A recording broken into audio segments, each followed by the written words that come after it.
तो आज हम स्टार्ट करने जा रहे हैं क्लास 8 के एक्सरसाइज 3.3, 3.2 और 3.1 हम पहले ही कर चुके हैं। देखो 3.3 जो है ना, इसका थोड़ा सा इंट्रोडक्शन देखेंगे कि अंडरस्टैंडिंग क्वाड्रिलेटरल्स में कि 3.3 एक्सरसाइज में कौन कौन सी शेप के बारे में हमें देखना है। ठीक है, तो देखो सबसे पहली शेप है हमारी पैरेललोग्राम। पहली शेप है पैरेललोग्राम और दूसरी शेप है हमारी काइट। इन दोनों के बारे में तुम्हें थोड़ा थोड़ा जानना है बस, उसके बाद हम एक्सरसाइज को स्टार्ट कर देंगे। ठीक है, तो पैरेललोग्राम कैसी शेप होती है? पैरेललोग्राम एक ऐसी शेप होती है जैसे कि मान लो कि ये शेप है इस तरीके की, जैसे कि रेक्टेंगल है ना, रेक्टेंगल को हल्का सा टिल्ट कर दिया। रेक्टेंगल सीधा होता है, तो पैरेललोग्राम में मतलब थोड़ा सा ऐसे कर दिया रेक्टेंगल को। होता क्या है इसमें, इसकी प्रॉपर्टीज की बात करें तो two pairs of parallel side, मतलब दो पेयर होते हैं पैरेलल साइड्स की, यानी कि ये वाली इसके पैरेलल एक पेयर हो गया और ये वाली इसके पैरेलल दूसरा पेयर हो गया। ठीक है, दूसरी बात करें तो इसमें एक और चीज़ देखेंगे कि देखो जैसे पैरेललोग्राम का नाम दे दिया मैंने ABCD, ये वाला नाम दिया।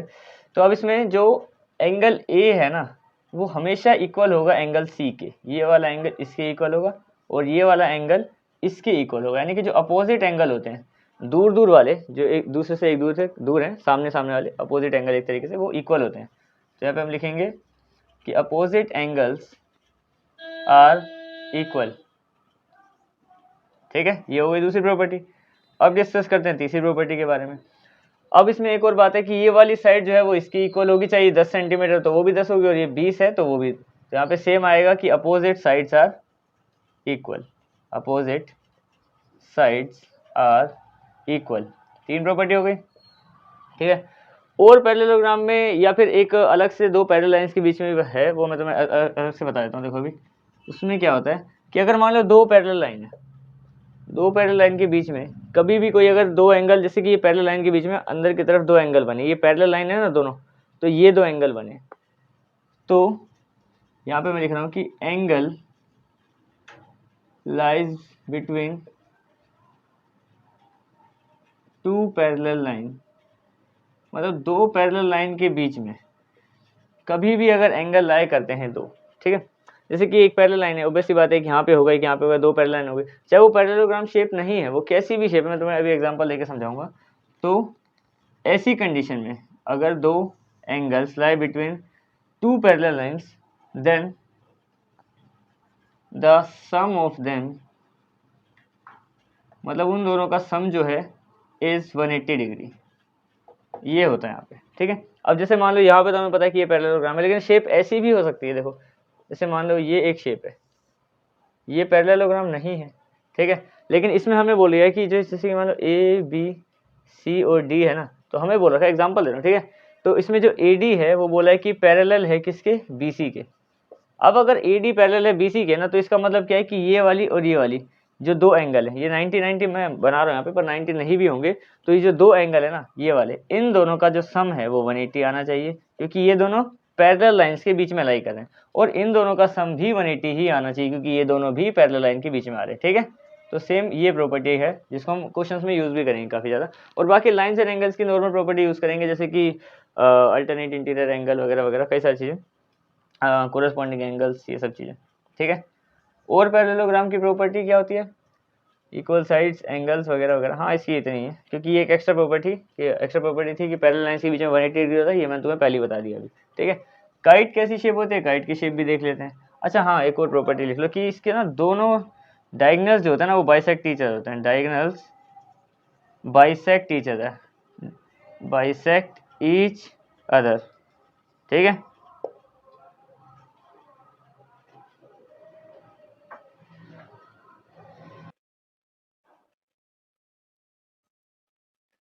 पैरेललोग्राम में क्या होता है, हमारे जो डायगनल्स होते हैं, ये डायगनल्स, जैसे मान लो यहाँ से एक डायगनल है AC और दूसरा ये वाला है BD।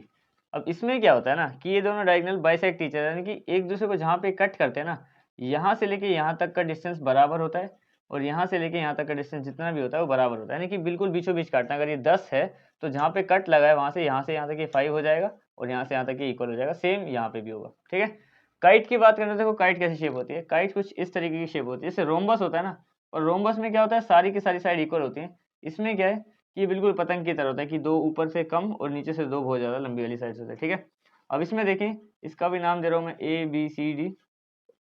इसमें क्या होता है, देखो जो एंगल है आमने सामने के सारे एंगल नहीं होते, पर एक पेयर एंगल बी जो है वो इक्वल होता है एंगल डी के।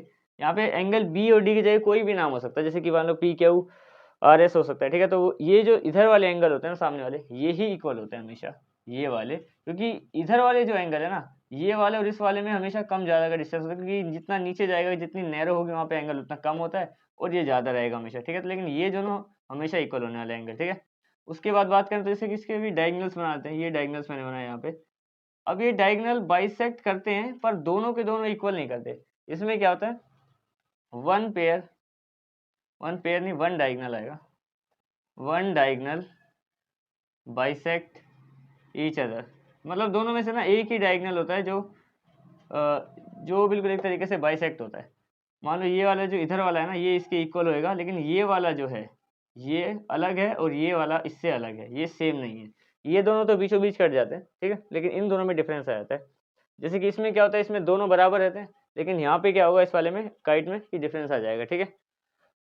और अगर तुम्हें थोड़ी सी प्रॉपर्टीज़ के बारे में बताऊं जो यूज़ होंगी, जैसे कि दो पैरेलल लाइंस के बीच में, अगर तुमने पहले पढ़ा है लाइन्स एंड एंगल्स में, लेकिन अगर फिर भी दो पैरेलल लाइंस के बीच में अगर कोई तीसरी ट्रांसवर्स लाइन आती है, तो ये वाला अंदर वाला एंगल इस बाहर वाले एंगल के बराबर हो, इसको हम बोलते हैं अल्टरनेट इंटीरियर एंगल। उसके अलावा अगर और बोले तो जैसे कि मान लो दो लाइन्स इस तरीके से कट गई, ठीक है, यहाँ पे क्या बनेगा कि ये वाला एंगल इसके इक्वल होगा और ये वाला एंगल क्वेश्चन नंबर 1 में, और साथ में क्वेश्चन नंबर 2 में 5 पार्ट है, उसमें मैंने 2 लिख दिए, ठीक है।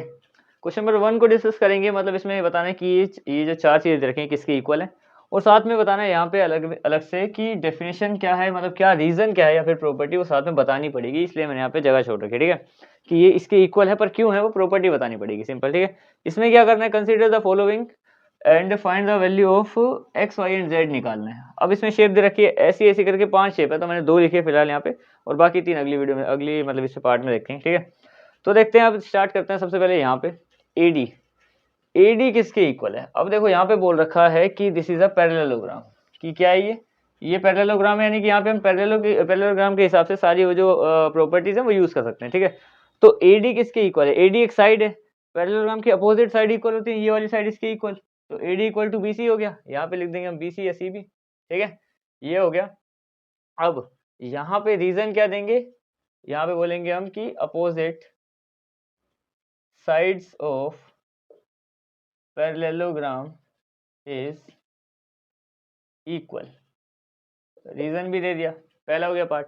दूसरा देखते हैं, एंगल DCB, ठीक है, DC और B, इस वाले एंगल की बात हो रही है, DCB। अच्छा, कभी भी ऐसे देखना हो कि किसकी बात हो रही है, तो जो तीनों में DCB में जो बीच में लिखा होता है हमेशा उस एंगल की बात होती है, ठीक है, ये याद रखना आगे से, DCB यानी कि इस एंगल की बात हो रही है। तो ये एंगल किसके इक्वल होगा, ये वाला एंगल इसके इक्वल होगा ना, ऑब्वियस सी बात है, क्योंकि पैरेललोग्राम के अपोजिट एंगल इक्वल होते हैं, ठीक है। तो यहाँ पे यही लिखेंगे, ये किसके इक्वल होगा, इस वाले के, एंगल DAB, जो भी हमारा मेन एंगल है उसको बीच में रखते हैं हम लोग, ठीक है। चाहे तुम इसको BAD भी बोल सकते हो और DAB भी बोल सकते हो, क्योंकि यहाँ पे A बीच में होना चाहिए बस, ठीक है। तो एंगल DAB के इक्वल है। रीजन क्या है कि opposite angles of parallelogram is equal, 2 point हो गए अपने पास, ठीक है। तीसरा बढ़ते हैं आगे, OC किसके इक्वल है। सबसे पहले देखो OC है क्या, OC है एक डायगोनल, ये वाला। अब ये डायगोनल इसके इक्वल होता है, हमें पता है कि डायगोनल जो दोनों होते हैं वो बाइसेक्ट करते हैं पैरेललोग्राम में, तो ये किसके इक्वल होगा, OC इक्वल टू OA। और रीजन क्या है कि diagonals of parallelogram is bisect each other, बीचों बीच काटते हैं इसलिए आपस में बराबर होते हैं। अगला देखते हैं कि मेजरमेंट ऑफ, ये M मेजरमेंट को कहते हैं, ठीक है, मेजरमेंट ऑफ एंगल DAB क्या है अपने पास, अच्छा ये नहीं, मेजरमेंट ऑफ एंगल DAB यानी ये वाला, और CDA कौन सा है, D यानी बीच में ये वाला, हाँ, इन दोनों का मेजरमेंट बताना है हमें। अब देखो बड़ी सिंपल सी बात है कि हमें पता है कि दो पैरेलल लाइन के बीच में, ठीक है, जो दो एंगल होते हैं उनका टोटल सम कितना होता है, 180 डिग्री, ठीक है। यहाँ पे हम लिखेंगे 180 डिग्री, और रीजन क्या देंगे, रीजन हम पैरेलल लाइन का भी दे सकते हैं, लेकिन अब सीन यहाँ पे क्या है कि यहाँ पे पैरेललोग्राम में पहले से ही बोल रखा है, और पैरेललोग्राम की खुद की प्रॉपर्टी है कि अगर उसकी कोई एडजेसेंट एंगल्स होते हैं ना, एडजेसेंट एंगल यानी साथ साथ वाले एंगल, जैसे ये तो हो गए अपोजिट एंगल, एक से दूर, मतलब यहाँ पे बीच में एक और एंगल आ रहा है उसको छोड़ के कोई दूसरा, और एडजेसेंट का मतलब इसके पास पास है, ये दोनों पास पास होंगे, अगर यहाँ पे मैं एंगल बना दूं तो इन दोनों का सम भी 180 होगा, लेकिन वो जो है वो अपोजिट है उसके हिसाब से। इसके हिसाब से देखो एडजेसेंट कौन कौन से हैं, ये साथ में जुड़ा हुआ है, ये साथ में जुड़ा हुआ है, इसके साथ इसका सम भी 180, इसके साथ इसका सम भी 180, पर इसका नहीं होगा, ठीक है। तो एडजेसेंट हम इसका एडजेसेंट करेंगे, adjacent angles of parallelogram are supplementary. Supplementary का क्या मतलब होता है, 180 डिग्री, ये हो गया क्लियर। अब देखते हैं, अब हम बढ़ते हैं इस पे कि consider the following and find the value of x y z. बस ये सिंपल सा काम कर रहे हैं, इसमें एक्स वाई और जेड की वैल्यू निकालनी। दो फिगर यहाँ पे है, स्टार्ट करते हैं पहले वाली से। इसमें क्या बोल रखा है, देखो एंगल बी दे रखा है हमें, वो कितना दे रखा है 100, सी को हम एक्स मानेंगे, डी को वाई मानेंगे और इसको जेड मानेंगे। इसको करने के कितने सारे तरीके हैं, तुम जो जिस मर्जी से करो, क्योंकि फॉर्मूले कई सारे, आंसर भी किसी भी तरीके से करोगे सेम ही आएगा। मतलब ये कि जो जो हमने फॉर्मूले पढ़ रखे हैं ना, उसी हिसाब से बस अप्लाई कर दो। अब मान लो कि देखो मैं एक्स निकालना चाहता हूँ इन दोनों के हिसाब से। अब क्या बोला है कंसीडर में, यहाँ पे जितने भी फिगर्स है ना, यहाँ पे हमें अलग से बता रखा है कि ये पैरेललोग्राम से, ठीक है। ये फिगर जो है पैरेललोग्राम है।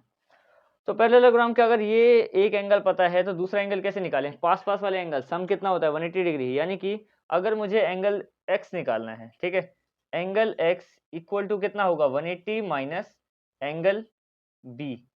तो मैं सीधा ही लिख देता हूँ, एंगल बी कितना है अपने पास 100, ये चलो थोड़ा कष्ट कर देते हैं, 180 डिग्री माइनस एंगल बी कितना हो गया, बी कितना दे रखा है हमें 100 डिग्री, तो ये हो गया 80 डिग्री। एक्स की वैल्यू आ गई अपने पास, ठीक है। और रीजन क्या है अपने पास, रीजन सबका देना पड़ेगा यहाँ पे, adjacent angles, adjacent angles adjacent angles of parallelogram, ठीक है। ये x की वैल्यू आ गई। अब y और z कैसे निकालें, अब बड़ा सिंपल सा है, दोनों को इजीली निकालते हैं। यहाँ पे आ गया अपने पास 80 डिग्री, x की वैल्यू आ चुकी है, ठीक है। अब देखो मैं यहाँ पे बोलूँगा कि एंगल जो z है वो भी 80 डिग्री है, ठीक है, और जो एंगल y है वो 100 डिग्री है। अब ये कैसे, यहाँ पे लिखेंगे हम ऑपोजिट एंगल ऑफ z किसका अपोजिट है, एंगल x मान लेते हैं, हाँ, क्योंकि यहाँ पे x है फिलहाल, यहाँ पे मैंने लिखा नहीं है, x यहाँ पे लिखा हुआ था, ठीक है। तो opposite angle of angle x, क्योंकि ये पैरेललोग्राम में अपोजिट एंगल बराबर होता है, तो एंगल x से अगर अपोजिट है और x अगर 80 है तो z को भी 80 होना पड़ेगा, ठीक है।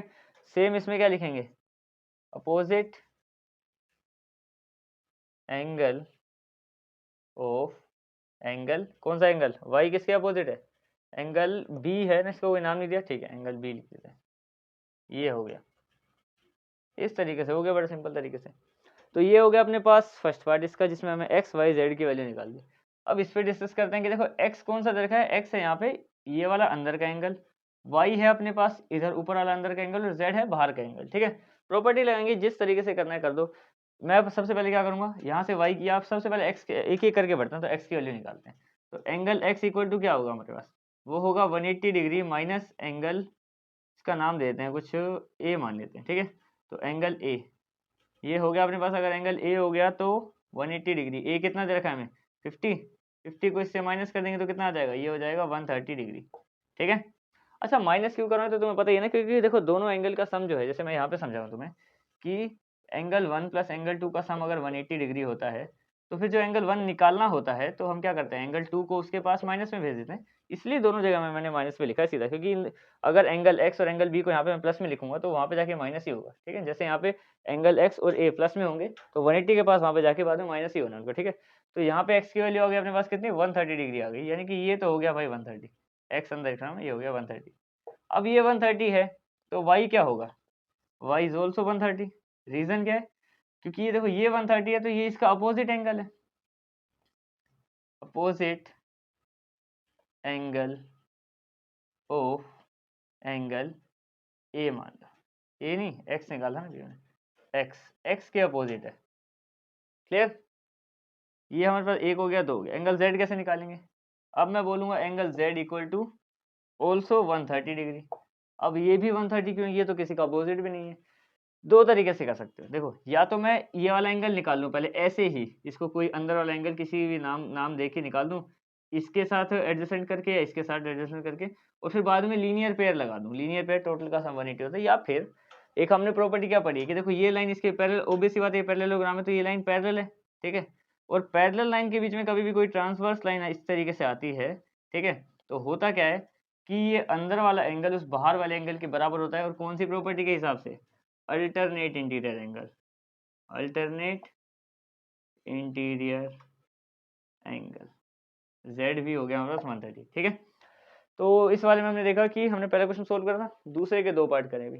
अब हम आते हैं इसके बचे हुए 3 पार्ट पे। क्वेश्चन नंबर 3, 4, क्वेश्चन नंबर नहीं मतलब इसके सेकंड, थर्ड और फोर्थ पार्ट और फिफ्थ, ठीक है। अच्छा, इनको देखते हैं, सोल्व करते हैं। इनमें भी सेम काम बोला है हमें कि जैसे एक एंगल दे दिया, एक्स वाई जेड निकालना है, सेम सब में करना है। तो सबसे पहले देखो इसको समझते हैं कि यहाँ कैसे करेंगे। यहाँ पे ये ट्राइंगल बना हुआ है तो मैं इसको इसके साथ एडजेसेंट नहीं बोल सकता, इसको इसके साथ एडजेसेंट नहीं बोल सकता। टोटली पैरेललोग्राम है ये तो हमें पता है, पर ये ट्राइंगल है फिलहाल, ठीक है। तो इसको एडजेसेंट हम नहीं बोल सकते। लेकिन ये वाला एंगल जो है वो 90 डिग्री का है, और ये वाला जो एंगल है, ध्यान से देखो, अगर दो लाइंस के बीच में कभी भी कुछ ऐसे एंगल बनते हैं तो उसको वर्टिकली अपोजिट एंगल बोलते हैं, ठीक है। तो वो यहाँ पे प्रॉपर्टी हम लगा सकते हैं बड़े सिंपल तरीके से। यहाँ पे मैं बोलूँगा सबसे पहले angle x equal to 90 degree. Angle x क्यों 90? ये 90 है और ये दोनों एक दूसरे के वर्टिकली अपोजिट है। यहाँ पे हम बोल देंगे vertically opposite angle, opposite angles, ठीक है। ये हो गया। अब यहाँ से अगर ये 90 आ गया तो यहाँ पे मैं लगाऊंगा angle sum property, angle sum property of triangle, property of triangle. कौन से एंगल को निकालने के लिए? एंगल y को निकालने के लिए। अब देखो अगर ये 90 हो गया है, यहाँ पे मैं x को अगर इसके अंदर लिख दूं और बाहर लिखूं 90, तो यहाँ पे ये 30 और ये 90 और वो y, तो angle 1 plus angle 2 plus angle 3 equal to कितना होता है? 180 डिग्री होता है ट्राइंगल में। जिसमें से अगर मैं इसको 1 2 3 मानूं तो 1 कितना है अपने पास? 30 डिग्री, 2 क्या है? 2 हमारे पास y है, और 3 हमारे पास क्या है? 90 डिग्री। इसको तुम आगे पीछे मान सकते हो, इसको 1 2 3 कैसे भी मान सकते हो, ठीक है। इक्वल टू हो गया 180 डिग्री। अब इन दोनों को प्लस करने के लिए कितना हो गया? 120, ये दोनों मिलके, plus y equal to 180 degree. आगे सोल्व करते हैं तो यहाँ से y की वैल्यू क्या आ जाएगी? 180 डिग्री माइनस 120 डिग्री, क्योंकि ये वहाँ जाके माइनस हो जाएगा, और y की वैल्यू कितनी आ जाएगी? 60 डिग्री आ गई। यानी कि y भी मिल गया हमें यहाँ पे और x भी मिल गया, ठीक है। अब क्या निकालना है? z निकालना है। z को कैसे निकालोगे? देखो, अगर मान लो कि ये वाली लाइन और ये वाली लाइन पैरेलल है, इनको अगर मैं नाम दूं कुछ भी ए बी सी डी करके, ठीक है, तो मान लो अगर ए बी जो है वो सी डी के पैरेलल है, तो इसका मतलब क्या कि जो बीच वाली लाइन है ट्रांसवर्स, जैसे कि मान लो वही मैंने तुम्हें ये वाली प्रॉपर्टी बताई थी कि अगर ये दोनों पैरेलल है, उनके बीच से कोई लाइन आ रही है, यानी कि ये पैरेलल है, ये पैरेलल, बीच से लाइन आ रही है ए सी, तो इसके अंदर वाला इस बाहर वाले की, इसके अंदर वाले बाहर वाले की इक्वल होता है, और ये वाला इसके बाहर वाले की इक्वल होता है, ठीक है। इसको अल्टरनेट इंटीरियर एंगल बोलते हैं। तो यानी कि ये जो y है वो इस बाहर के z के इक्वल होगा, और रीजन होगा अल्टरनेट इंटीरियर एंगल। यहाँ पे हम बोलेंगे angle z equal to y कितना आया था? 60 डिग्री, तो ये भी 60 होगा। Reason alternate interior angle, alternate interior angle, ये हो गया, ठीक है। अब हम बात करते हैं इसके फोर्थ पार्ट की। फोर्थ पार्ट फर्स्ट पार्ट की तरह ही है, बस यहाँ पे z को बाहर लिख दिया, बाकी सेम है, ठीक है। अच्छा, एंगल y लिखता हूँ मैं पहले तो सीधा। एंगल y इक्वल टू कितना हो गया? 80 डिग्री। रीजन क्या है? Opposite angle of parallelogram, opposite angles of parallelogram are same, ठीक है। ये पहला हो गया। दूसरा अब एंगल x निकालते हैं। एंगल x कैसे निकालेंगे? एंगल x इक्वल टू क्या होगा? 180 डिग्री माइनस एंगल y मान लो, क्योंकि देखो चाहे y मान लो चाहे इसको मैं कुछ नाम दे दूँ वो मान लो, क्योंकि अगर ये 80 डिग्री है इस टाइम, ये वाला एंगल ऊपर, y जो है y की वैल्यू कितनी है ये अपने पास? 80 डिग्री, ठीक है। तो ये एडजेसेंट एंगल है, साथ साथ वाला एंगल का सम कितना होता है? 180 डिग्री। यानी कि जब ये 180 से वहाँ पे जाएगा y माइनस होकर, तो x की वैल्यू आएगी, ठीक है। अगर तुम्हें देखो सिंपल तरीके से एक बार लिखना तो मैं तुम्हें समझा सकता हूँ कि x plus angle y equal to 180 degree होगा। रीजन क्या है अपने पास? रीजन है adjacent angles, adjacent angles of parallelogram, simple. अब देखो ये क्या, y उधर जाएगा नहीं, माइनस में चला गया, माइनस में, वही बन गई इक्वेशन। तो x की वैल्यू क्या आएगी, y कितना है, 80 आया था अपने पास, तो ये हो गया 100, x की वैल्यू आ गई 100, दो वैल्यू निकाल दी अपने। अब देखो हमें क्या निकालना है, एंगल z और निकालना है बस। अच्छा एंगल z को मैं लिख रहा हूँ सीधा ये 80 डिग्री, अब ये क्यों लिख दिया मैंने, इसका रीजन क्या है, corresponding angles, corresponding angles of क्या पैरेललोग्राम के अलावा भी बन जाता है, ठीक है। मान लो कोरस्पॉन्डिंग एंगल्स कब बनते हैं, ये वाला एंगल और वो वाला एंगल सेम कब बनता है, जैसे कि मान लो एक लाइन खींची हमने, इसके ऊपर से एक लाइन आ रही है, तो ये ऊपर वाला एंगल इस ऊपर वाले एंगल के बराबर होता है, इसी को ही कोरस्पॉन्डिंग एंगल्स बोलते हैं, कोरस्पॉन्डिंग एंगल जो मैंने यहाँ पे लिखा हुआ, ठीक है। अब देखो क्या ये इधर ऊपर है, इधर भी ये ऊपर ही तो है एक तरीके से, देखो इस लाइन को मैं नीचे तक कर दूँ तो ये ऊपर ऊपर के हैं, तो ये वाला एंगल कभी नीचे वाला पूछा होता तो ये इसके नीचे वाले के बराबर होता है, उसको कोरस्पॉन्डिंग एंगल बोलते हैं, ठीक है। तो अगर ये हमें 80 दे रखा है ऊपर वाला, तो वो उसके ऊपर है, वो भी 80 होगा, सीधी सी बात है, कोरस्पॉन्डिंग एंगल्स, ठीक है। अब आते हैं इसके आखिरी वाले पार्ट में, 112 दे रखा है, ठीक है, यहाँ पे 40 भी दे रखा है, z निकालना है, x निकालना है, y निकालना है, ठीक है। सिंपल से इसको सोल्व करते हैं। सबसे पहले तो मैं लिखूंगा angle y equal to 112 degree. Reason क्या है, अपोजिट एंगल ऑफ पैरेललोग्राम, ठीक है। रीजन है opposite angles of parallelogram are same, पहला हो गया। अब देखो अगर मान लो ये y को मैं साइड में लिख दूं यहाँ पे, और ये हो गया है 112 डिग्री, तो यहाँ पे x कैसे निकालेंगे, एंगल x को निकालने के लिए मेरे को एंगल सम प्रॉपर्टी का यूज करना पड़ेगा। देखो ध्यान से समझो, एंगल जो x है ये पता है, इस ट्राइंगल, अगर इसको ट्राइंगल मानूं मैं, एक पता है, ये 40 ये वाला पता है, एक नहीं पता, यहाँ पे यूज करेंगे हम angle sum property, angle sum property of triangle. अब देखो इसको 1 मान रहा हूँ, इसको 2 और इसको 3, तो angle 1 plus angle 2 plus angle 3 कितना होता है angle sum property of triangle, 180 degree, तीनों का सम। 1 को हमने क्या माना है 112 डिग्री, 2 को क्या माना है 40, ये है अपने पास x 180 डिग्री, इन दोनों को प्लस करेंगे तो कितना आ जाएगा, ये हो जाएगा अपने पास 140 और 152 degree plus x equal to 180 degree. अब इधर बात करें x की, तो 180 के वहाँ पे जाके माइनस हो जाएगा 152, और x की वैल्यू क्या आएगी अपने पास, ये हो जाएगी x इक्वल टू 28 डिग्री, ये एक आ गई वैल्यू, ये दूसरी यहाँ पे आई थी, ठीक है। अब देखो यहाँ से हमारे पास ये भी आ गया 28। अब मैंने तुम्हें अल्टरनेट इंटीरियर बताया था कि मान लो कि दो लाइन हैं वो पैरेलल होती हैं आपस में, और अगर कोई तीसरी लाइन उसके बीच से इस तरीके से जा रही होती है, तो इसके अंदर वाला इस बाहर वाले के इक्वल होता है। तो ये हो गया अपने पास, जो z है वो x के इक्वल है, तो एंगल z भी कितना हो जाएगा 28 डिग्री। रीजन क्या है, alternate interior angle, alternate interior angle, interior angle, ठीक है। इसके भी 3 पार्ट हो गए। अब आएंगे इसके क्वेश्चन नंबर 3 पे, आते हैं इसके अगले दो क्वेश्चन पे, क्वेश्चन नंबर 3 और क्वेश्चन नंबर 4, ठीक है। इसमें क्या बोला कि कैन क्वाड्रिलेटरल एबीसी, एक क्वाड्रिलेटरल बनाएंगे, उनमें ये कंडीशन रखेंगे, फिर बताएंगे कि क्या वो एक पैरेललोग्राम हो सकता है। और दूसरे में एक ऐसी रफ फिगर बनानी है जिसमें पैरेललोग्राम नहीं बनाना, चार लाइन वाला क्वाड्रिलेटरल तो बनाना है पर पैरेललोग्राम नहीं बनाना, पर उसकी जो है कि exactly 2 opposite angles are equal in measure, मतलब 2 अपोजिट एंगल जो होंगे वो इक्वल होने चाहिए मेजरमेंट में, ठीक है। अब देखो यहाँ पे क्या सीन बनता है कि सबसे पहले हम क्या करेंगे, यहाँ पे पहले वाले क्वेश्चन को सोल्व करने के लिए एक नॉर्मल सी शेप बनाते हैं। मैंने इसको एक क्वाड्रिलेटरल ही बनाया, अभी पैरेललोग्राम की तरह मैंने इसको टिल्ट नहीं किया। इसका नाम दे रहा हूँ मैं ए बी सी और डी, ये नाम दे दिए, ठीक है। अब यहाँ पे क्या बोला है कि अगर एंगल डी और एंगल बी जो है, ये वाले जो दो एंगल हैं ये वाले, ठीक है, इन दोनों का जो सम है वो 180 डिग्री है, किसका, इसका सम और इसका सम। तो क्या ये एक पैरेललोग्राम है यहाँ पे या नहीं है, वो हमें बताना है, ठीक है।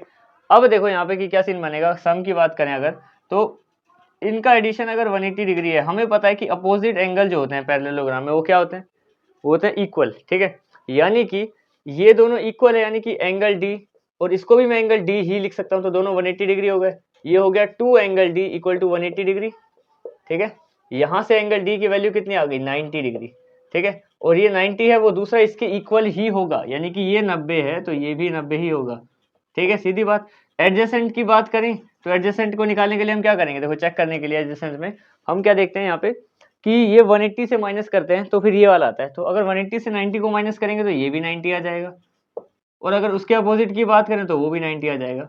अब अगर ऐसी कंडीशन में दो अपोजिट एंगल इक्वल हों और 180 दो अपोजिट एंगल इक्वल होते हैं तो सारे 90 आने के चांसेस बनते हैं। चांसेस क्या मतलब 100% चांस बनते हैं, ठीक है। तो सारे 90 आ गए। अब क्या एक पैरेललोग्राम है, पैरेललोग्राम में क्या होता है, देखो कंडीशंस के हिसाब से देखिए तो पैरेललोग्राम में क्या होता है कि एडजेसेंट एंगल का सम 180 डिग्री होना चाहिए, बिल्कुल है। अपोजिट एंगल इक्वल होने चाहिए, वो भी बिल्कुल है। तो क्या ये एक पैरेललोग्राम है? यहाँ पे जो सवाल आता है कि क्या ये पैरेललोग्राम है, तो इसको हम देखो होता तो ये पैरेललोग्राम ही है, बट इसको हम कंसीडर क्या करते हैं, कंसीडर करते हैं या तो हम इसको स्क्वायर कर देंगे या तो रेक्टेंगल कर देंगे ये, पर हाँ ये एक पैरेललोग्राम है, बस कंसीडर करते हैं इसको स्क्वायर या रेक्टेंगल में, क्योंकि स्पेशल शेप है, क्योंकि स्क्वायर और रेक्टेंगल में सारे 90 होते हैं, ठीक है। तो हम इसमें यस लिखेंगे कि ये पैरेललोग्राम है, बट कंसीडर एज स्क्वायर और रेक्टेंगल। स्क्वायर या रेक्टेंगल में से एक मान लेते हैं इसको इसके साइड्स के हिसाब से, पर पैरेललोग्राम तो है, ठीक है। दोनों कंडीशन फुलफिल कर रहा है। पहली क्या कि इसमें अपोजिट एंगल्स इक्वल हैं, बिल्कुल हैं, और एडजेसेंट एंगल कोई भी एडजेसेंट एंगल उठा लो उनका सम 180 ही आएगा, 90 90 कहीं से प्लस करो 180 आएगा, ठीक है। अब बात करते हैं इसकी, A B equal to D C 8 centimetre, मतलब ए बी भी 8 और डी सी भी 8, ए बी है 8 सेंटीमीटर और डी सी है 8 सेंटीमीटर, बहुत बढ़िया। ए डी कितनी है 4 और ये कितनी है 4.4। अपोजिट साइड्स हमेशा इक्वल होती हैं, तो ये तो है भाई इसकी इक्वल, क्या ये इसकी इक्वल है? ये इसकी इक्वल नहीं है, ठीक है। यहाँ पे क्या लिखेंगे हम? नो। रीजन क्या है कि opposite sides are not equal, वो इक्वल नहीं है, इसलिए वो पैरेललोग्राम नहीं हो सकता, ठीक है। आगे बात करें कि ये कह रहे हैं भाई एंगल ए और एंगल सी को 70 और 65 कर दो, मतलब मैं इसको 70 लिख दूं और उसको 65 लिख दूं इस तरीके से, पर ये दोनों तो सेम होने चाहिए, पैरेललोग्राम में सेम होते हैं, तो फिर यहाँ पे करेंगे no. Reason not opposite angles are same, कि अपोजिट एंगल सेम नहीं है, या फिर opposite angle are not same, कैसे भी लिख सकते हो, ठीक है। ये हो गया इस वाले पार्ट में कि मतलब ये वाला हाँ हो सकता है पर इसको कंसीडर नहीं किया जाता, और ये दोनों नहीं होते बिल्कुल, क्योंकि देखो इसमें साइड इक्वल होनी चाहिए और अपोजिट एंगल इक्वल होना चाहिए। अच्छा क्वेश्चन नंबर 4 करते हैं, तो बहुत ही ईजी है, 2 रुपये का। इसको सोल्व करते हैं। देखो ड्रॉ अ रफ फिगर, एक क्वाड्रिलेटरल बनाओ, पर वो पैरेललोग्राम नहीं होना चाहिए, नॉट अ पैरेललोग्राम, पर उसमें एक पेयर जो होगा मतलब अपोजिट एंगल्स का एक पेयर कम से कम इक्वल होना चाहिए, तो वो है हमारे पास उसका जवाब काइट। अब देखो काइट कोई पैरेललोग्राम नहीं है, यहाँ पे क्या हिसाब है कि काइट का ये वाला एंगल इसके इक्वल होता है, ये हमें पता है, ये वाला नहीं होता, ये तो हमें पता है कि ये दोनों इक्वल नहीं है ये वाले, लेकिन ये हैं, ठीक है। आंसर क्या है इसका? काइट, बस यही आंसर है छोटा सा। अब सिर्फ काइट ही क्यों बनाया मैंने, ध्यान से समझो।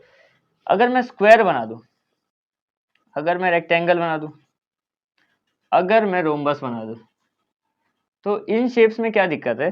जैसे स्क्वायर है ये वाली शेप है, रेक्टेंगल ये वाली शेप है, और रोम्बस ये वाली शेप है, होता क्या है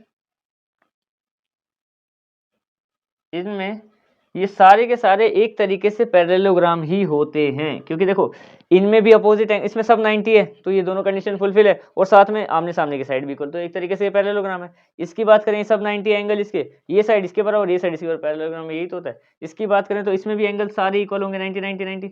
अब सीन क्या बनेगा यहाँ पे, और ऊपर से इस चारों लाइनें भी बराबर होती है, तो ये सब पैरेललोग्राम की कैटेगरी में आते हैं। ये है कि इसमें ये वाली साइड तो बराबर है और ये दोनों अलग होती हैं, मतलब आमने सामने वाली सेम तो नहीं हुई ना, ये अलग अलग हुई, तो इसलिए ये इकलौती शेप है जो ऐसी होती है इसमें कि अपोजिट एंगल भी सेम है पर पैरेललोग्राम नहीं होता, ठीक है।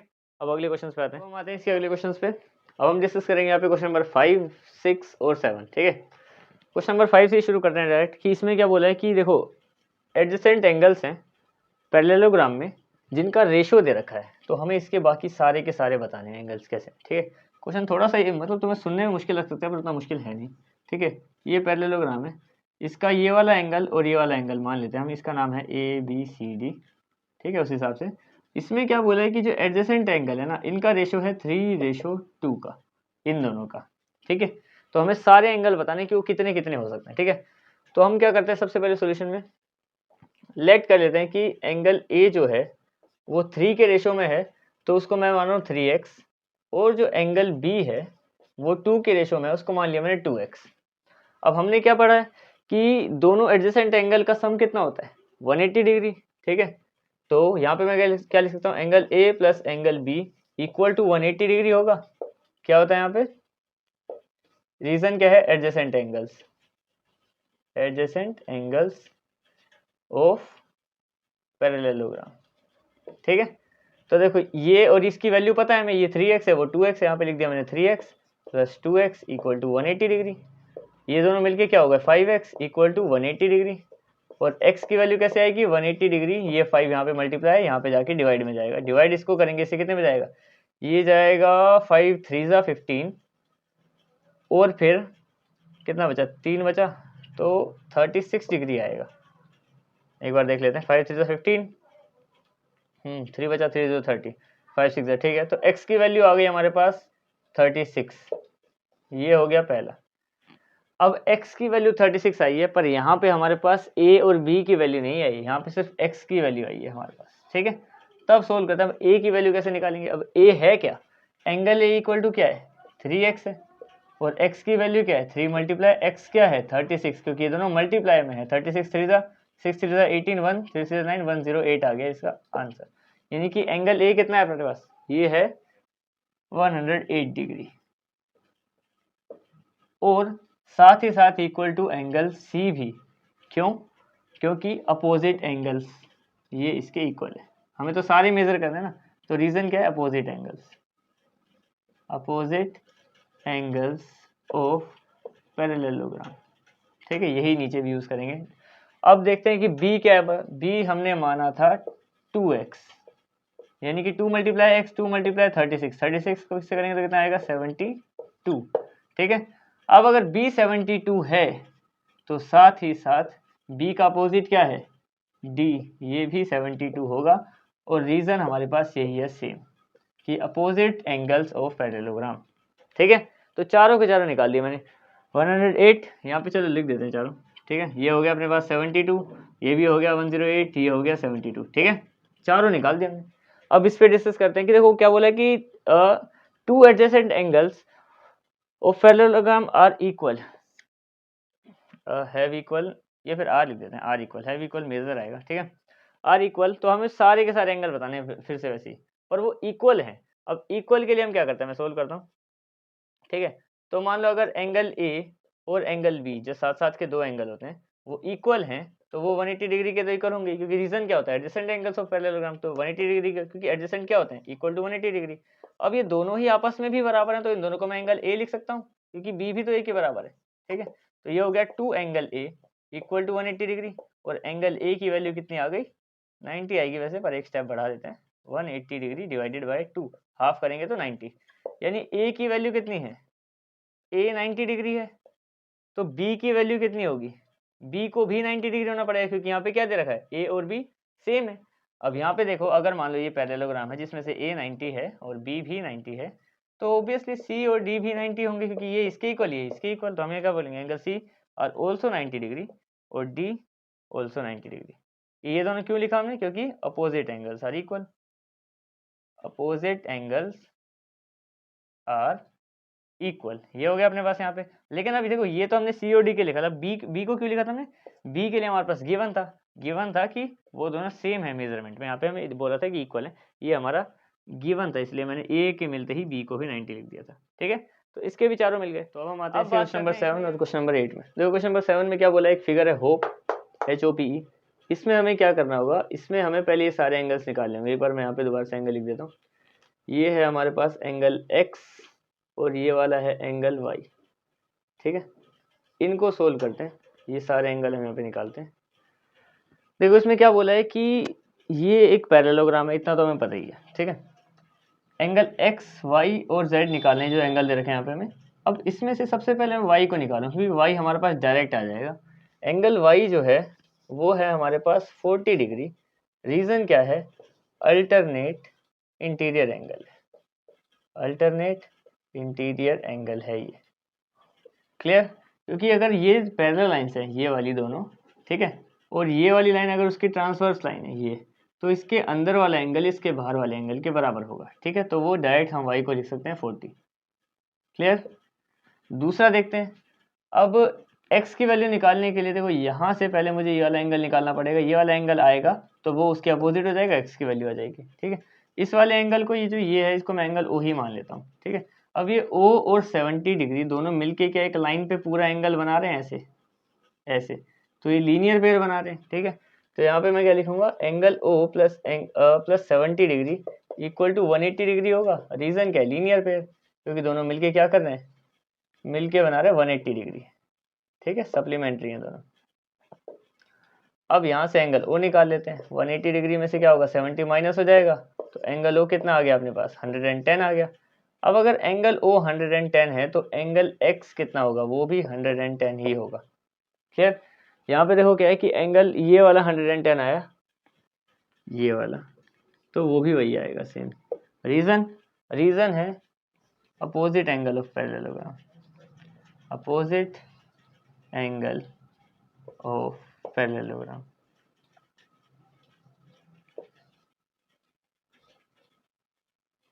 अब देखो कौन सा रह गया हमारे पास रह गया है कि जेड एंगल। ठीक है, जेड एंगल के लिए हम एंगल सम प्रॉपर्टी लगा देंगे, क्योंकि देखो इस ट्राइंगल के हिसाब से देखें तो हमें दो एंगल पता है, 1 2, तीसरा निकालना है, तो एंगल सम प्रॉपर्टी लगाते हैं। Angle sum property of triangle क्या है हमारे पास, उसके लिए तीनों एंगल का सम 180 होना चाहिए। Angle 1 plus angle 2 plus angle 3 equal to 180 degree. Angle 1 हमारा मान लो जेड है, दूसरा है 110 ये वाला, और तीसरा है 40 डिग्री इक्वल टू 180 डिग्री। ये दोनों सम करके कितना हो जाएगा, 150 degree equal to 180 degree. Z की वैल्यू क्या आ गई, 180 डिग्री माइनस, ये वहाँ पे जाएगा 150 तो माइनस हो जाएगा, तो जेड की वैल्यू आ गई हमारे पास 30 डिग्री। यहाँ से जेड आया और यहाँ पे एक्स आया था, और ये रहा हमारे पास वाई। इसमें एक्स वाई जेड की वैल्यू निकालनी थी, वो हमने निकाल दी। अब क्या बोला है कि in the following figure guns and runs find x and y की वैल्यू, मतलब इसका नाम दे रखा है गन्स एंड रन्स, इसमें एक्स और वाई की वैल्यू निकाल। देखो यहाँ पे 3y माइनस 1 है इक्वल टू 26 है, इक्वल टू नहीं मतलब ये सारे नंबर दे रखे हैं लग रहे हैं। तो इसको सोल्व कैसे करेंगे, देखो सबसे पहली बात तो यहाँ पे मैं लिख सकता हूँ 3y माइनस 1 इक्वल टू 26, और दूसरी चीज क्या लिख सकता हूँ मैं, 3x इक्वल टू 18, और दोनों का ही सेम रीजन है कि opposite sides are equal, opposite sides are equal in parallelogram, और हमें बता रखा है कि ये पैरेललोग्राम हैं दोनों। ठीक है, तो यहाँ से इसकी वैल्यू निकालते हैं। देखो अब मान लो ये 3y को मैं यहीं रख रहा हूँ, 1 को उधर लेके गया तो यहाँ पे 1 माइनस में, वहाँ पे 1 प्लस में हो जाएगा, तो 3y इक्वल टू 27 आ गया। और y की वैल्यू क्या आ गई, 27/3, क्योंकि यहाँ पे 3 मल्टीप्लाई में, वहाँ पे जाके डिवाइड में, ये चला जाएगा 9 पे, यानी y की वैल्यू कितनी आ गई अपने पास, 9। एक तो ये हो गया, दूसरा इसको निकाल लेते हैं। x की वैल्यू निकालनी है, 3 यहाँ पे क्या कर रहा है, मल्टीप्लाई, वहाँ पे जाके क्या कर देगा, डिवाइड, सीधा आ गया 6, x इक्वल टू 6 आ गया। यहाँ पे दो वैल्यू पता चल गई, ये वाला सोल्व हो गया। सिमिलरली इसमें करना है हमें। अब देखो यहाँ पे लाइंस में नहीं दे रखा है, जैसे कि यहाँ पे लाइंस के बार बार बोला होता है, यहाँ पे लाइंस नहीं है, पर यहाँ पे क्या है, डायगनल में दे रखा है। पर हमें डायगनल भी पता है कि डायगनल बाइसेक्ट ईच अदर होते हैं, तो यानी ये वाला हिस्सा इसके बराबर है, ये वाला हिस्सा इसके बराबर है। तो सिंपल सी बात है कि यहाँ से हम क्या बोलेंगे कि x प्लस वाई जो है वो इक्वल टू है 16, ये हिस्सा इसके बराबर होता है। और सेम रीजन देंगे इसमें भी हम लोग कि y प्लस 7 जो है ये वाला हिस्सा वो 20 के इक्वल है, ऑब्वियस सी बात है यहाँ पे। और दोनों का रीजन, जैसे इन दोनों का रीजन सेम था, इसका और इसका, तो इसके लिए भी मैं एक ही बात लिख दूंगा दोनों का, कि इसका रीजन क्या है, diagonals of parallelogram are bisect each other, यानी कि बीचों बीच कट करते हैं, बीचों बीच कट करते हैं तो आधा हिस्सा दूसरे आधे हिस्से के बराबर होगा। ठीक है, तो बस इसको सोल्व करेंगे। पर यहाँ पे देखो, यहाँ पे लीनियर इक्वेशन इन 2 वेरिएबल बन जाए कि x और y आ गया, लेकिन वहाँ की बात करें ना, वहाँ पे एक ही है, y के पास वहाँ पे 7 लिखा है। इसको सोल्व करेंगे बाद में, इसको सोल्व करेंगे, क्योंकि यहाँ पे एक ही वेरिएबल है तो सोल्व हो पाएगा हमसे। इसको इधर 7 भेज दिया, 7 माइनस में चला गया, तो y की वैल्यू आ गई 13। अब इस y को इसमें पुट कर दो कि y अगर 13 है तो यहाँ पे हम 13 लिख सकते हैं, ये हो जाएगा 16।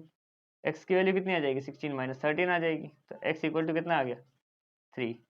इस वाले से भी हमने x और y की वैल्यू निकाल दी। ठीक है, अब आते हैं इसके अगले, अब हम आते हैं इसके क्वेश्चन नंबर 9 और क्वेश्चन नंबर 10 में। तो क्वेश्चन नंबर 9 में क्या बोला है हमें कि find the value of x, अगर ये वाला एक पैरेललोग्राम है और ये वाला एक पैरेललोग्राम, कौन सा, देखो RISK ये पैरेललोग्राम और एक ये वाला पैरेललोग्राम। ठीक है, एक्स की वैल्यू निकालनी है और इसमें बताना कि जो ट्रेपीजियम है कि ट्रेपीजियम है भी या नहीं है, कि कौन सी इसकी जो दो साइड्स हैं वो पैरेलल हैं, क्योंकि एक ट्रेपीजियम होता है क्या बेसिकली एक आध साइड पैरेलल हो तो ट्रेपीजियम हो जाता है। लेकिन अगर देखो दोनों होंगी तो भी ट्रेपीजियम कहा जाएगा, लेकिन हमें वो बताने की कौन सी वाली पेयर ऑफ साइड्स हैं जो ट्रेपीजियम में पैरेलल हैं। इनमें से ये देखो, ये जो पैरेलल लिख रहे हैं इसको प्रूव करना पड़ेगा, ठीक है। तो इसका सॉल्यूशन करते हैं, पहले तो एक्स की वैल्यू निकालते हैं। सबसे सिंपल तरीके से करेंगे। देखो अगर मान लो मेरे को मैं इसको इस ट्राइंगल की तरह समझूं कि ये शेप है ट्राइंगल जिसमें से मुझे इस एक्स की वैल्यू निकालनी है, तो मुझे ये दोनों चाहिए होंगी, ये दोनों मिल जाएगी, मैं एंगल से प्रॉपर्टी लगा दूंगा। तो देखो सबसे पहले ये वाली साइड जो है एंगल एल मान लो इसको, एंगल एल किसके इक्वल होगा, एंगल ई के। ध्यान समझो, अगर ये पैरेललोग्राम है तो ये वाला इसका अपोजिट है, यहाँ पे मैं लिखूंगा सीधा angle E equal to 70 degree. और क्या रीजन है इसका, opposite side of opposite angles of parallelogram, angles of parallelogram are equal. ये हो गई पहली, क्लियर कि वो उसके। अच्छा इसको कैसे निकालेंगे, वो तो 70 हो गया हमारे पास, इसको मैं यहाँ पे 70 लिख रहा हूँ कि ये तो 70 है। ये कैसे निकालेंगे और ये कितना है, तो देखो ये वाला जो हमारे पास है पैरेललोग्राम, इसकी बात करें तो इसकी दोनों एडजेसेंट साइड्स, और एडजेसेंट साइड्स का सम कितना होता है 180। तो एंगल के प्लस एंगल एस, ये जो है इन दोनों को मैं 180 लिख सकता हूँ, जिसमें से के मुझे पता है 120 डिग्री है। तो angle S equal to 180 degree, और एस की वैल्यू कितनी 180 माइनस 120 डिग्री, यानी कि एस आ गया 60 डिग्री हमारे पास। और इसका रीजन क्या, क्यों लिखा, क्योंकि एडजेसेंट साइड थी, एडजेसेंट एंगल्स आर सप्लीमेंट्री, ठीक है, MENTRY लिखा है, ठीक है। तो ये हो गए। अब इसमें ये दोनों निकाल दिए, ये 70 है ये 60 है। अब तो क्या ही रह गया, इन दोनों को पता है, एंगल सम प्रॉपर्टी लगा दो, angle sum property of triangle. तो यहाँ पे हम लगा रहे हैं angle sum property of triangle. क्या होती है वो, तीनों एंगल का सम 180 के equal, angle 1 angle 2 plus angle 3 equal to 180 degree, या जो भी इनके नाम है। तो एंगल 1 अगर मान लो, चलो इस नाम देते हैं ई, और एक्स को एक्स मान लेंगे, और दूसरे वाले का नाम भी है पता है एस, ठीक है। तो तीनों का सम कितना होना चाहिए 180। तो ई कितना है अपने पास 70, एक्स तो हम एक्स ही मान रहे हैं, और एस कितना दिखा 60 डिग्री, तो 180 आ गया यहाँ पे। इन दोनों को ऐड कर दो तो 130 बन जाएगा, प्लस एक्स इक्वल टू 180 आ गया। तो एक्स की वैल्यू कैसे आएगी 180 डिग्री माइनस 130 डिग्री, तो एक्स की वैल्यू आ गई हमारे पास 50 डिग्री। ये भी हो गया, ठीक है। अब हम क्वेश्चन नंबर 10 को देखते हैं। क्वेश्चन नंबर 10 में क्या बोला है कि भाई पैरेलल तो है दो लाइन, पर कौन सी और कैसे पता चलेगा, ठीक है। ट्रेपीजियम है तो पता है तो है कि ये पैरेलल होगी, पर अभी अगर पैरेलल होगी तभी बोल पाएंगे ट्रेपीजियम, अभी बोल नहीं सकते इसको ट्रेपीजियम, ठीक है। तो अब मैं यहाँ पे देखो angle M plus angle L, इन दोनों का सम कर रहा हूँ, तो वो मेरे पास कितना आ रहा है, ये हो गया 100 प्लस 80 इक्वल टू 180 डिग्री, यानी कि इन दोनों का सम तो 180 आ रहा है, दो एंगल्स का सम, वो भी पास पास के एडजेसेंट एंगल का। तो इसका मतलब क्या है कि ये दोनों जो हैं, ये दोनों एंगल अगर एडजेसेंट है और 180 डिग्री है, तो इसका मतलब क्या है, देन, या फिर पूरा लिख देते हैं, if adjacent angles M and L are supplementary, then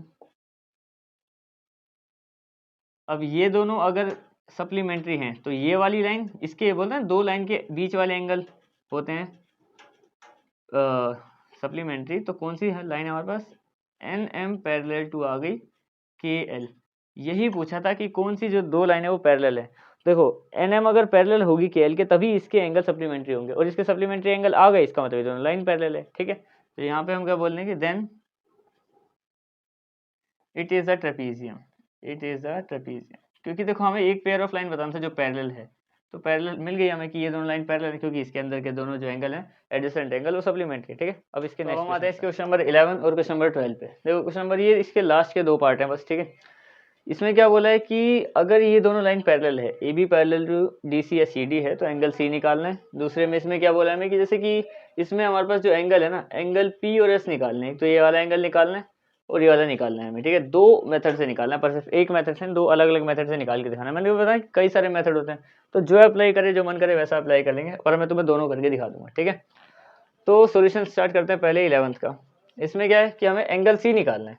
अब अगर ये दोनों लाइन पैरेलल है तो पैरेलल लाइन के बीच में जो एडजेसेंट एंगल होते हैं, एंगल बी और एंगल सी, वो 180 डिग्री होने चाहिए। रीजन क्या देंगे, adjacent angles between parallel lines, parallel lines के बीच में जो एडजेसेंट एंगल होते हैं वो 180 डिग्री के इक्वल होते हैं। तो बी तो पता है 120 प्लस एंगल सी तो निकालना ही है, वो भी निकल जाएगा।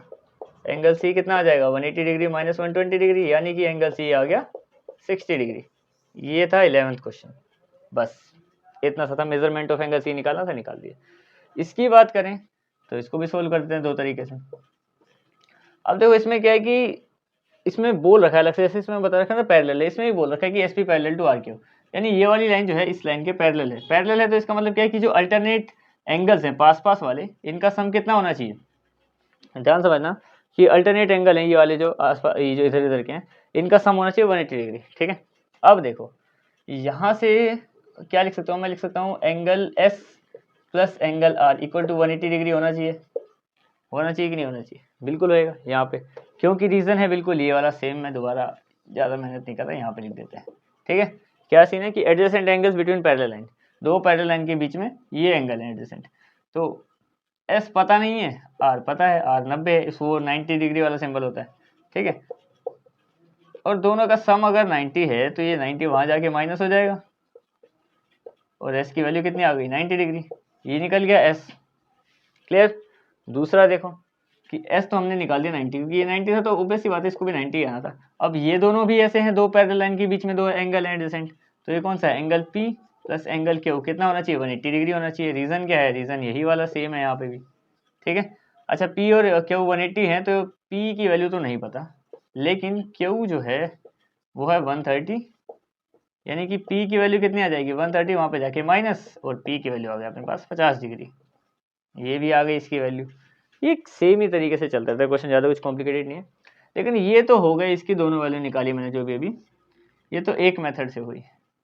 अच्छा दूसरे मेथड से कैसे निकालें कि अगर इससे नहीं करनी तो, या फिर नहीं आ रही है अभी समझ में, तो दूसरे मेथड से कैसे करें, तो हम लगाएंगे angle sum property of quadrilateral. Quadrilateral की भी एंगल सम प्रॉपर्टी होती है, उसमें क्या होता है, चार एंगल का sum, angle sum property of quadrilateral. Quadrilateral का मतलब जिसमें चार लाइनों से बनी शेप को बोलते हैं क्वाड्रिलेटरल, चाहे वो कैसी भी शेप है, स्क्वायर रेक्टेंगल वगैरह, चाहे कैसी भी है, ठीक है। तो angle sum property of quadrilateral में क्या होगा, चार एंगल का सम, एंगल 1 प्लस एंगल 1 तो लिखा ही नहीं, इसको थोड़ा डिजाइनर को ऐसे कर देते हैं, angle 1 plus angle 2 plus angle 3 plus angle 4 का सम, सारे एंगल का सम 360 होना चाहिए, ठीक है। अब देखो यहाँ पे हमें पता है कि एंगल एस हमने निकाला था 90, ठीक है। आर कितना है अपने पास, आर तो हमें गिवन ही था, ये भी 90 है। 3 की बात करें तो ये हो गया 130 डिग्री, और अगर एंगल पी निकालना है तो ऐसे भी निकाल सकते हैं, इक्वल टू 360 हो गया। यहाँ से देखो इन तीनों को सम करेंगे तो कितना हो जाएगा, 90 90 180 और 180 और ये कितना हो जाएगा 310, 310 plus angle P equal to 360 degree. अब 360 डिग्री आ गया ऐसे, तो एंगल पी को निकाल दो, ये हो गया 360 माइनस 310, तो एंगल पी तब भी 50 ही आएगा, ठीक है। देखो यहाँ पे भी यही आया था, यहाँ पे भी यही है, ठीक है। बस यही था, ले देखिए जितनी एक्सरसाइज है। अब इसके बाद बस एक ही एक्सरसाइज रह गई तुम्हारी 3.4, और वो छोटी सी एक्सरसाइज है जो कि जल्दी खत्म भी हो जाएगी। तो मिलते हैं किसी नई एक्सरसाइज में, दैट्स इट।